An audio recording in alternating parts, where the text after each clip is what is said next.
Hello everyone. Today we have amazing news. The sad outcome of 2025. Meghan is being laughed at. Will Prince Harry and Meghan Markle really get divorced in 2026? Candace Owens tells an interesting story from Meghan's past. Kremlin gossip. 6 options. Why Harry tolerates the presence of Marcus Anderson. All this lies ahead. But for now, let's start with the sad outcome of 2025. They're laughing at Meghan. October is the 10th month of 2025, and it's time to take stock. The year was the result of the Duke's life outside the royal family. They turned from whistleblowers and fighters into clowns, whom the audience openly laughs at. Let's recall the milestones of her journey this year, the deafening failures, each of which methodically destroyed what was left of her reputation. If Meghan had deliberately tried to fail the launch of her lifestyle brand, she could hardly have done it better. From the very beginning, her path resembled a march through a minefield, and she planted the mines herself, stealing someone else's legacy. The original name of the brand, American Riviera Orchard, was rejected due to legal obstacles. It is impossible to trade jams under a name indicating a specific geographical region, as this misleads customers. For her brand, Meghan stole the logo from the Spanish town of Porreres, adding 2 hummingbirds. The mayor of the town, Francisca Mora, stated with amazement, "We are shocked. At first, they even thought it was a joke." The next evidence of a complete lack of proper preparation was the rebranding to nowhere. Realizing the failure, Meghan hastily renamed the brand As Ever. However, the new name instantly led to a new scandal. It turned out that in New York since 2017, there has been a clothing brand of the same name, As Ever NYC. Its founder, Mark Kolsky, was inundated with messages of support and watched in disbelief as his small business found itself in the shadow of the Duchess. To top it all off, the U.S. Patent and Trademark Office issued a partial waiver, citing similarities to the Chinese company As Ever. Meghan had to urgently exclude clothes from her product application, which looked like a hasty retreat. The Duchess's lifestyle doesn't impress anyone. The attempt to present his lifestyle brand As Ever as a standard of elegant life turned into a complete fiasco. Behind the glossy cover in the form of an account that promised to elevate your everyday life, there was a real disaster with zero leadership and the same potential. Insiders described the brand as a sinking ship, which managed to spend millions on PR but was unable to establish normal supplies, leaving its investors with a nose. The apotheosis of humiliation was the icy banter from Martha Stewart herself, the queen of this genre, who made it clear with one precise statement that Meghan was not listed among her successors. How to make a project that everyone hates. The Duchess taught it using the example of her cooking show With Love, Meghan on Netflix. The first season collected a shameful 38% on Rotten Tomatoes, and the second completely collapsed into the abyss with 17, not even managing to break into the streaming tops. The show, intended as an advertising springboard for jams and other products As Ever, failed miserably in that mission, exposing the Duchess's ill-conceived business model and forcing Netflix to renegotiate the terms of its contract with the Dukes.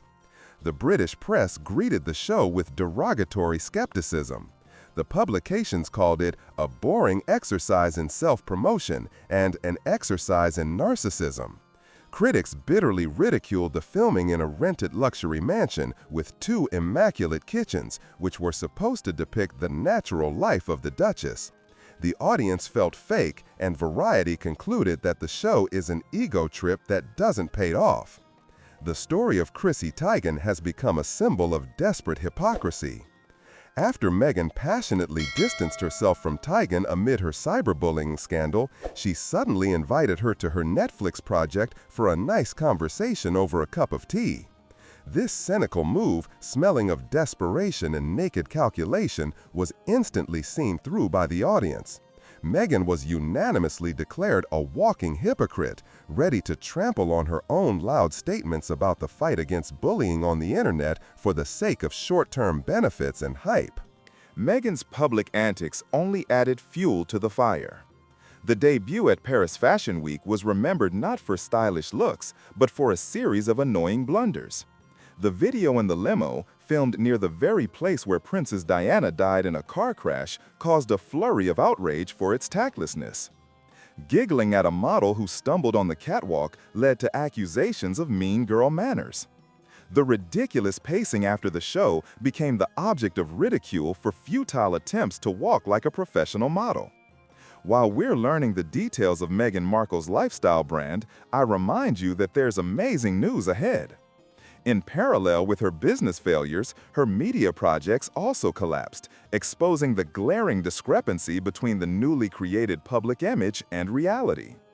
The new podcast, Confessions of a Female Founder about female entrepreneurs, was perceived as a desperate attempt to stay afloat.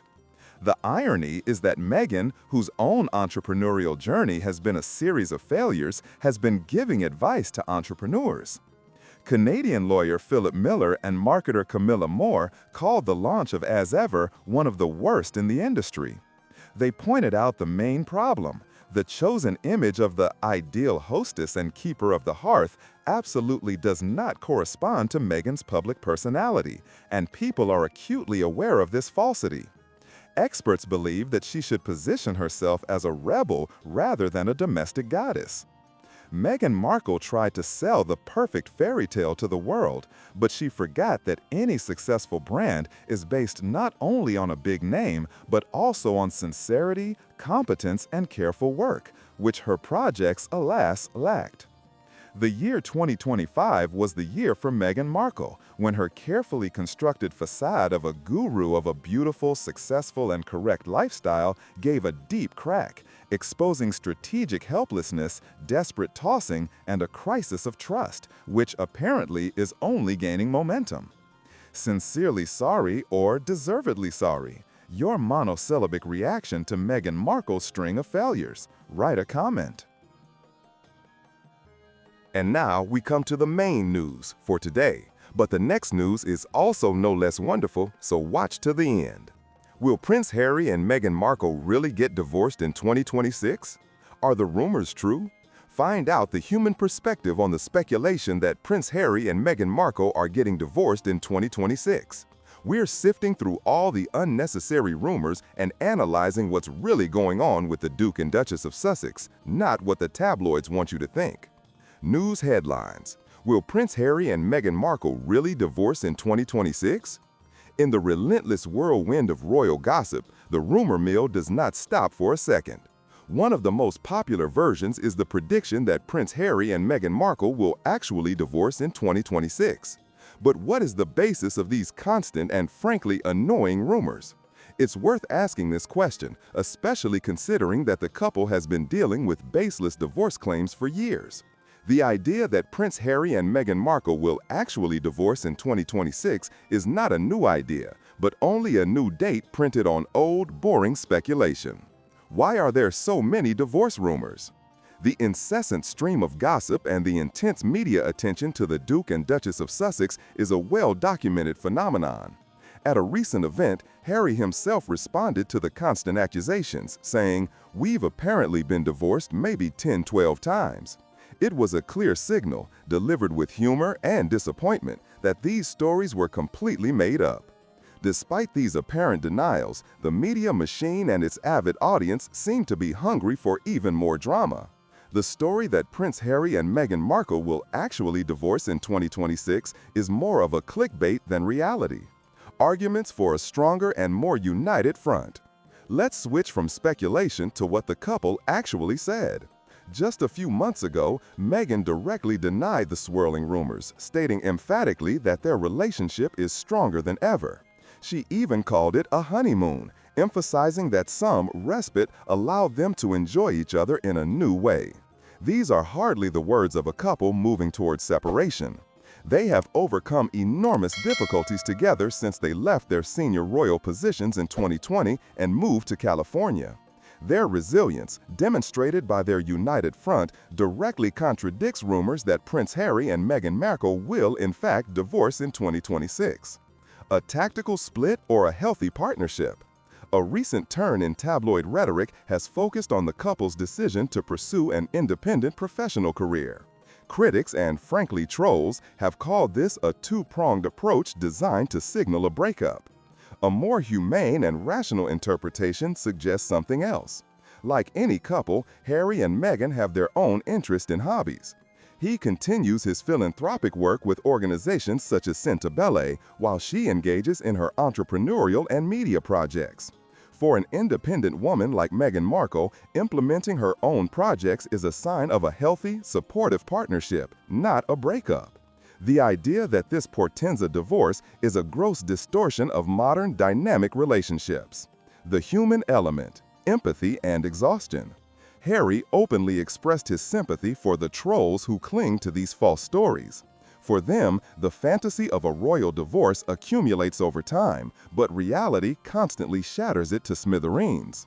This highlights the dark side of celebrity culture, the painful desire to see their personal lives crumble.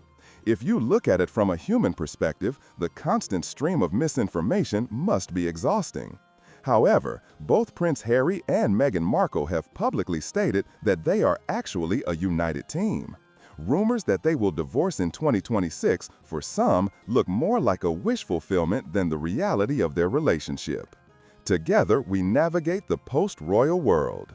The path of Prince Harry and Meghan Markle was anything but ordinary. They have built a life focused on family and the Archwell Charitable Foundation. This commitment to a shared vision, combined with public displays of affection and mutual support, paints a picture far removed from the tabloid headlines that suggest they will divorce in 2026. The story of their relationship is not a story of imminent death, but the story of a couple looking for their own path, despite strong public pressure. To assume otherwise is to ignore all the facts and human intuition. Final thoughts on the rumors about the movie Actually Get Divorced 2026. The fixation on the possible separation of Prince Harry and Meghan Markle reflects not so much their marriage itself as the media landscape. Rumors of their breakup are likely to circulate endlessly. The story that Prince Harry and Meghan Markle are actually getting divorced in 2026 is just another version of a predictable plot.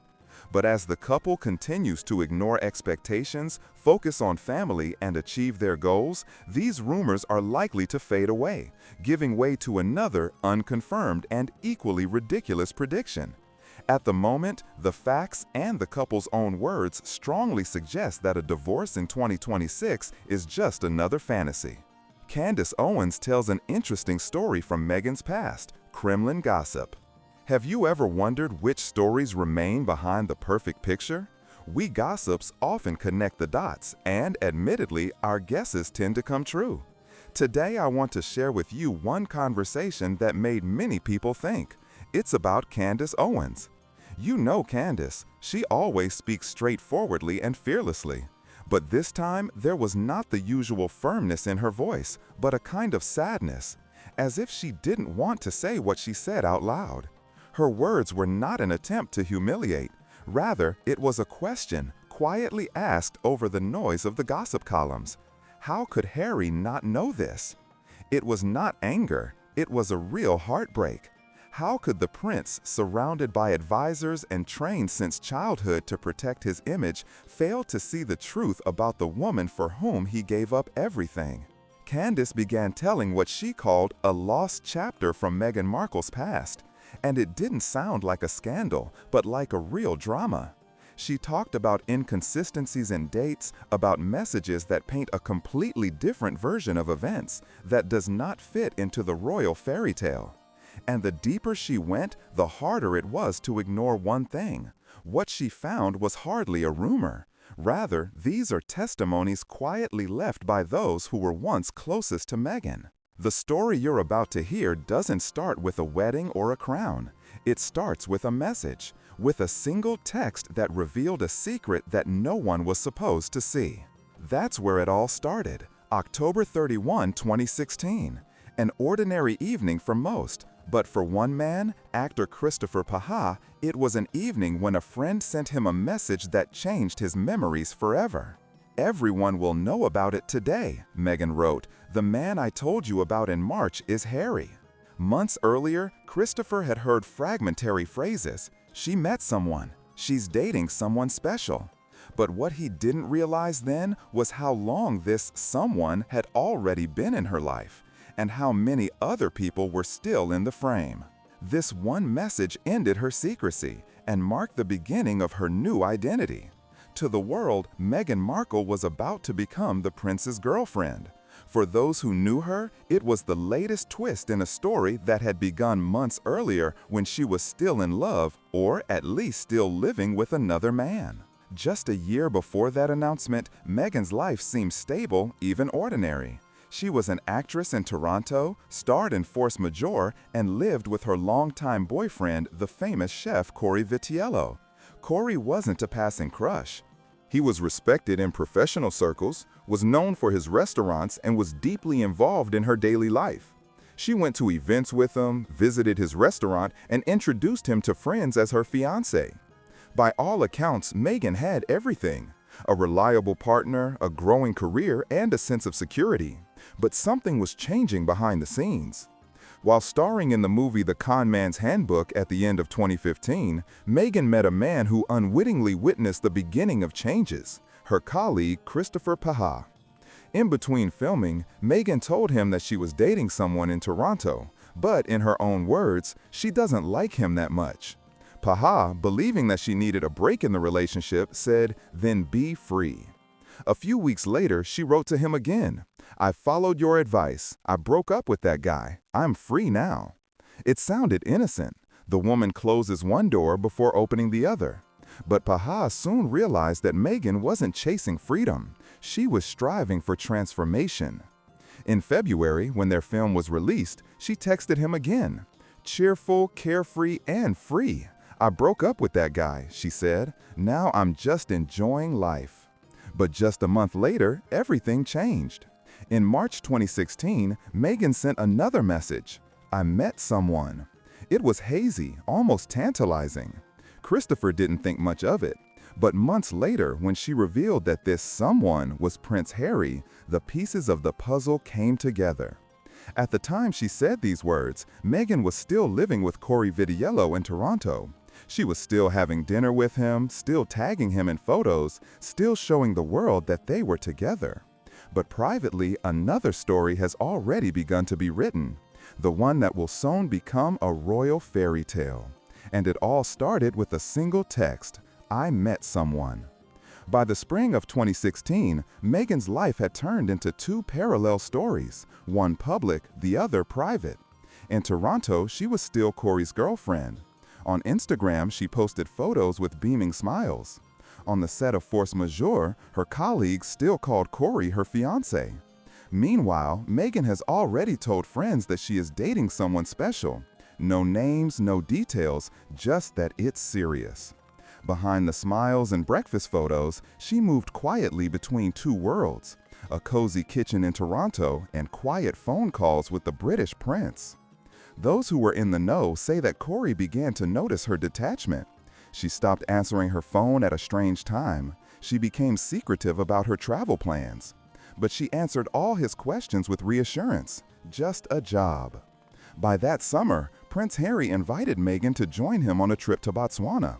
Away from the paparazzi, away from measles, she stepped into a world unlike anything she had ever known before. Royal safaris, private jets, nights under the African sky. Those who knew her intimately say that this trip changed everything. When she returned to Toronto, she was already a different woman. She saw her future, and there was a crown in it. Within a few days, she broke off her relationship with Corey. It's cold, harsh, and complete. To him, it was as if the ground had given way beneath his feet. It was a strategy for her. To understand how deep this double life was, let's briefly go back to December 2015. Meghan and Corey flew to Iceland for a friend's wedding. Photos from that trip show the couple beaming with happiness. It looked like the perfect engagement moment. But what no one realized at the time was that it was also the beginning of her quiet retreat. According to some reports, Meghan met Prince Harry not through Marcus Anderson, as the official version of the palace claims, but through Princess Eugenie, who was familiar with Meghan from secular circles long before 2016. Through Eugenie, Meghan was quietly introduced to Harry a few months earlier than the public record suggests. The trip to Botswana became a point of no return. By September, she was no longer the boss's fiancée. She became a woman ready to turn into a royal secret. It was then that her communication with Christopher Paha completely stopped. No messages, no updates, just silence until she sent that final message on October 31. The man I told you about in March is Harry. And so her old life ended neatly, quietly, and efficiently. When you trace Meghan Markle's past, a pattern begins to appear. So precise that it seems almost mathematical. Every relationship followed the same sequence. Get attached, advance, disappear. First, there was Trevor Engelson, a Hollywood producer who helped her get her first roles. They spent years together, got married in Jamaica. But when force majeure took off and her career eclipsed his, Trevor received a denouement in the mail. The wedding and engagement rings were sent back in an envelope. No phone call, no explanation. Then came Corey Vitiello, a respected chef with social influence in Toronto. He offered her stability, connections, and local prestige. Until another door opened. When Harry appeared in the frame, the pattern repeated itself. One would expect the men she left behind to talk, write books, give interviews, defend their side. But they don't do that. Neither Trevor nor Corey. According to those who were close to them, it's not about fear, but embarrassment. Each of them believed that he was chosen, only to later realize that he was part of a carefully edited plot. And how can you explain this publicly without admitting that you were tricked? This silence protected Meghan more than any PR team. That's why the fairy tale still sparkles. Because those who know the truth refuse to say it out loud. By the end of 2016, Meghan Markle had accomplished something few people could have imagined. In less than 12 months, she transformed from a supporting actress in Toronto to the future Duchess of Sussex, a woman standing on the balcony of Buckingham Palace. But this is not just a story about a woman aspiring to the crown. This is a story about control, about someone who refused to let others write his life. She understood timing, image, and the power of silence. She knew when to leave, when to speak, and when to disappear. Perhaps she didn't just float into the royal family. Maybe she built her way into it, brick by brick, relationship by relationship, until the doors of the palace finally opened. And perhaps this is the real intrigue. Because behind all the headlines, all the speculation, and all the heartache left behind, Meghan Markle's greatest creation was not a scandal. She became one herself, a girl from Los Angeles who rewrote her own destiny. One goodbye, one fresh start, one carefully calculated secret at a time. And when the story of Meghan and Harry is told in full one day, without filters, without edits, perhaps then the world will finally see not only the fairy tale, but also its architect. Well, my dears, how do you like such stories? As always, we just shared some interesting observations, and everyone makes their own conclusions. 6 options. Why Harry tolerates the presence of Marcus Anderson. Meghan delighted fans with a new video about her trip to the pumpkin field. The whole family went with the cameraman, who knows the technique of video from the back better than all his colleagues. We see the backs of the children, Meghan, Harry, Doria, and Marcus. After a trip to Paris, he stayed in hospitable Montecito. Isn't Harry jealous of his wife's relationship with the second man in the family? Why does Harry, with his narcissistic personality, tolerate the constant presence of Marcus Anderson in their lives? Here are the options that exclude romanticized cliches. For Harry, the family with Meghan is a strategic alliance, not a love triangle. Marcus Anderson is not a friend. He is an advisor, a Grey Cardinal, and the architect of many Sussex projects. Harry tolerates him as his wife's lover and as the chief operating officer of their brand. The Sussexes are a business, and Anderson is a key asset in their war on Buckingham Palace and their rise to prominence in Hollywood. Personal feelings here take a back seat to the overall strategic goal. It's more like Marcus has to put up with Harry, which is also necessary. A common war creates strong but toxic bonds. Harry and Meghan are not romantic partners at all, but accomplices in the fight against a common enemy, the institution of the monarchy and the British press. Such a union, born in conflict, is stronger than a happy marriage. They are bound by a mutual oath of revenge and the need to defend their version of the truth. In such a siege mentality, personal feelings are ignored in order to maintain a united front. Harry is not a victim, but a participant in the deal. The version that someone is imposing something on Harry is generally outdated. There is an agreement between him and Meghan on the division of spheres of influence and freedom. He gets the opportunity to lead the lifestyle he wants and continue his personal war with the press and family. And she gets her personal life and environment. They are partners in a global project, not classic spouses. In this case, he does not tolerate anything. He fulfills the terms of the contract. Public demonstration of the new rules. The demonstrative closeness with Anderson is part of a carefully thought-out message. Look, the old rules of the monarchy, hypocrisy, and conventions no longer exist for us. We determine for ourselves what is normal for us and what is not. With his tacit consent, Harry is challenging the very institutions that, in his opinion, have ruined his life. This is not patience, but a form of protest. Pragmatism.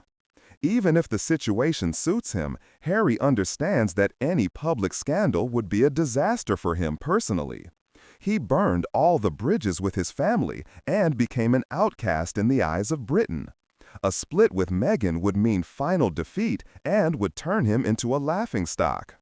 In this case, patience is a cynical calculation and a choice of the least of evils, where preserving the brand and the remnants of reputation is more important than personal feelings.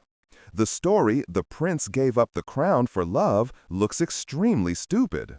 Reality is a mixture of business strategy, agreements, joint trauma, and cold pragmatism. Harry is not a passive victim, but the main actor in this drama, making difficult and cynical decisions to preserve the reality he has created. I've listed 5 options for silence. To understand the 6th one, let's recall the story of the Windsor Mountbattens. Free relations in marriage were the norm for representatives of the highest aristocratic circles to which Lord Mountbatten belonged, and this could form certain patterns of behavior in the royal family. Lord Mountbatten, life in an open marriage.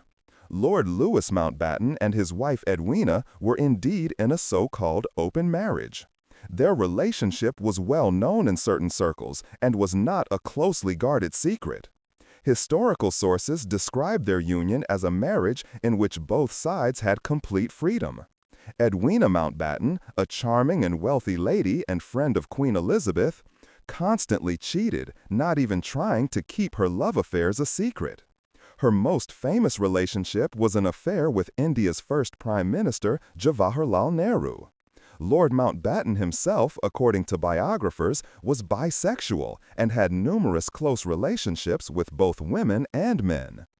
In order to maintain the appearance of well-being and avoid a divorce, which in those years could seriously damage their reputation, the couple came to an agreement. As noted, Louis Mountbatten agreed with Edwina that their marriage would be open.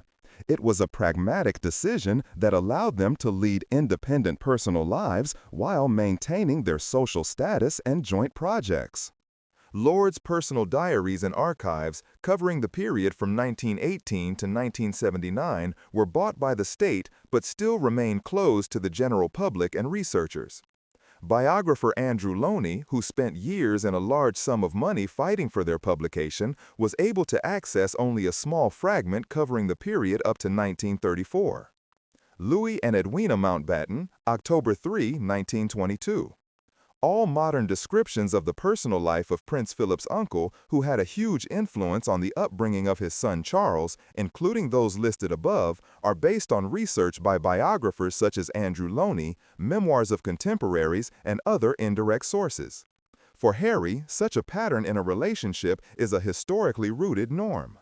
Considering that his eldest relative and influential mentor of King Charles, Lord Mountbatten, lived in an open marriage. Their marriage to Lady Edwina was based on a mutual agreement for freedom, and they both had connections on the side. The ideas of loyalty in an aristocratic environment differ from the ideas of generally accepted morality.